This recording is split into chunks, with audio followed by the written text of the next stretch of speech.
This one is a bit more, the content for what I do is a bit more serious than music, which I love.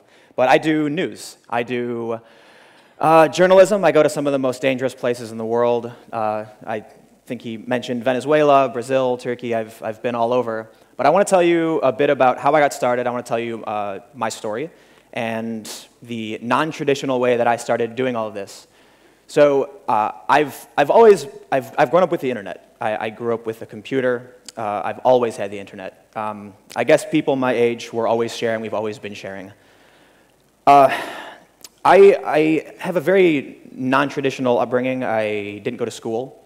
I traveled around the country doing various jobs. I've worked for an airline for a little bit.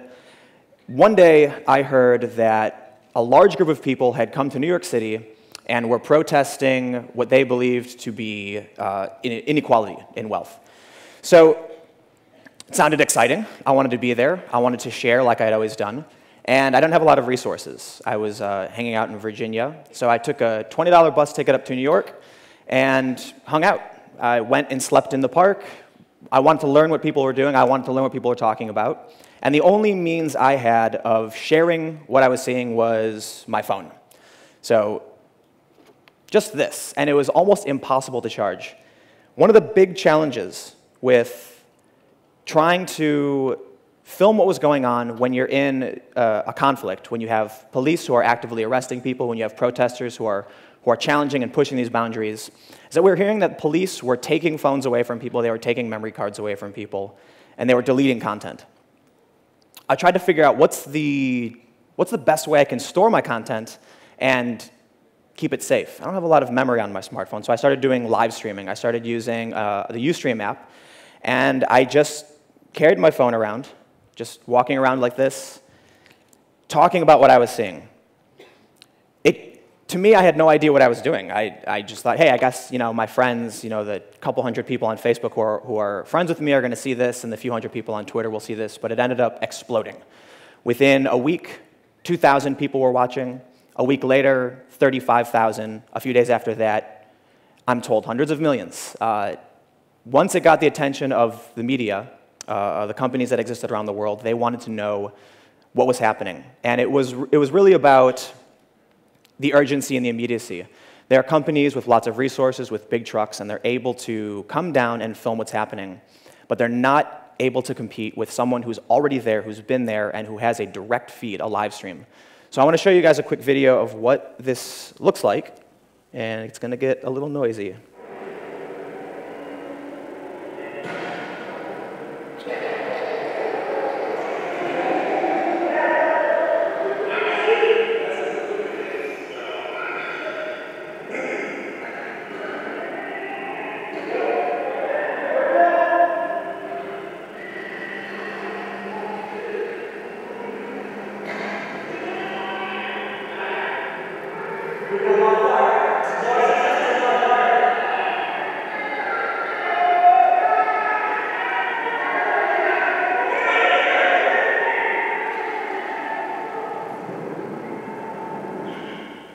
So that is, the first thing you might notice is that it's really hard to tell what's going on. You can hear bangs, you can hear screaming, you don't see me in front of the camera. So what I want to say first, actually, I want to keep this running. If you're used to traditional news, you tend to see someone standing in front of a camera, you have a news anchor at a desk, they say, here's what's happening, we're going to go live to so-and-so in the field now.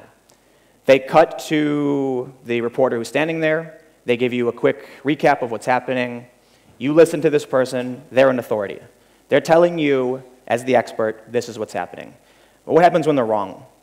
I think, from my perspective, the change that we're starting to see with media, I'm sure all of you are very familiar with how there's influencers popping up across social media, young people who built hundreds of thousands, if not millions of followers, are becoming the most viewed content in the world, some of the higher ratings than some of the biggest media organizations that have existed for the past 100 years.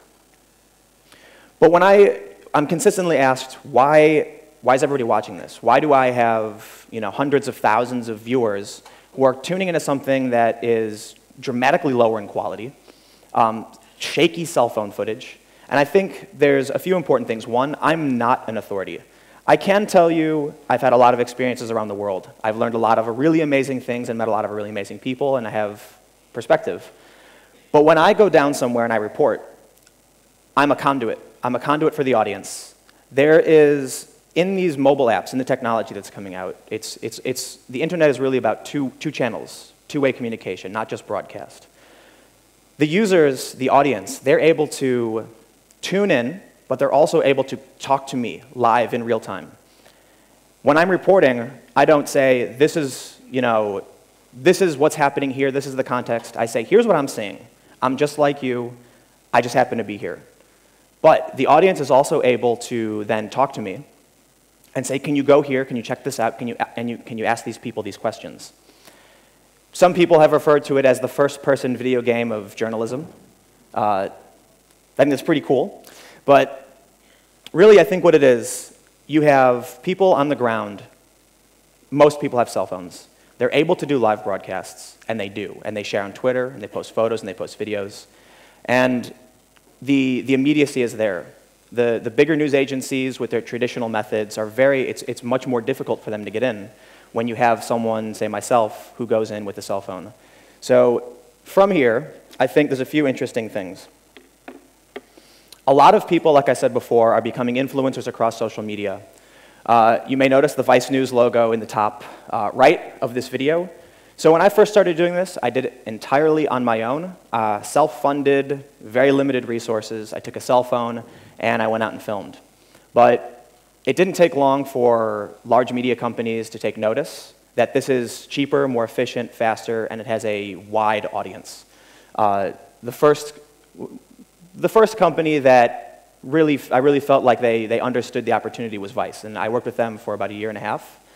But you can see this is the coverage we did in Ferguson. It's dramatically different from what you'd expect from CNN. But we hear so much about what Vice has been doing and how they're growing. After I did this coverage, something really interesting started happening as well. We saw each of these links is another person who picked up a phone and started becoming a journalist. We hear a lot about citizen journalism, that at any moment someone might become a journalist. But in this instance, we have something a bit different. We have it sort of coming from both directions, where professional journalists are moving towards social media, and the average person is moving towards journalism. Each of these different links was a person or a group of people who decided they wanted to do journalism, and it was very, very simple to do so. Then we go one step beyond, and we have a group of people in Brazil called the Media Ninjas. This is one of these groups of people who decided they wanted to do journalism, but this went a little bit further, and now they're actually funded by the government. They've actually become a full-fledged organization. We've got rising stars like James from the internet. Here's some of the other content I have from Ferguson. So I think one of the interesting things to take away from what all of this is that content is coming out on individual social channels, that it's remarkably easy for one person to become the most important journalist in the world, and for the most important journalists in the world to share their content through individual channels. So all of this, cool, social media, we all use it, but the one most important thing that allowed me to do what I do is technology. I was able to do this because I had a smartphone, and I grew up with computers, and I've worked with social media my whole life. From there, I thought, what are our other opportunities? So since then, I have a drone. And in 2011, I was the first person to do a live news broadcast via aerial drone. We flew it over the protest and did a report. And the first news organization in the world to do live broadcasting via aerial drone, Vice News in Brazil. So unfortunately, I can't fly it in here, but I'm sure many of you have seen this. And we actually get a few more really interesting opportunities as technology is getting easier and easier and more accessible. This is called a Sumo Parrot. It has a high-definition camera. I can control it with my smartphone, and it can jump. When I was in Ferguson, the video I showed you, I was getting shot at. It was one of the most dangerous situations I've ever found myself in. And that got me thinking, if I was able to just throw this over my head, I could drive this into a dangerous situation and film and share what I'm seeing. So again, technology is a very, very large opportunity. And another really cool thing that, unfortunately, I don't have a big camera to show you, but the watch I'm wearing is actually a smartphone. I can make phone calls. It has a camera. I can actually do a live broadcast. So while many people are still looking at large satellite trucks, hundreds of thousands of dollars, I can do all of that right here on my wrist, because technology is getting smaller and smaller and better. But the one thing that it really speaks to me, and the last thing that I want to leave you, and hopefully this was informative, is that was my alarm. I'm supposed to be done. As technology becomes more and more accessible, this drone, only a few $100s, allows me to film what before you could only get with a helicopter. For a few $100s, a cell phone, I can broadcast the most important moment in history to the world. We always hear that history is written by the winners, but I think as this technology becomes more and more pervasive, history is going to be written by everyone. Hopefully you as well. Thank you.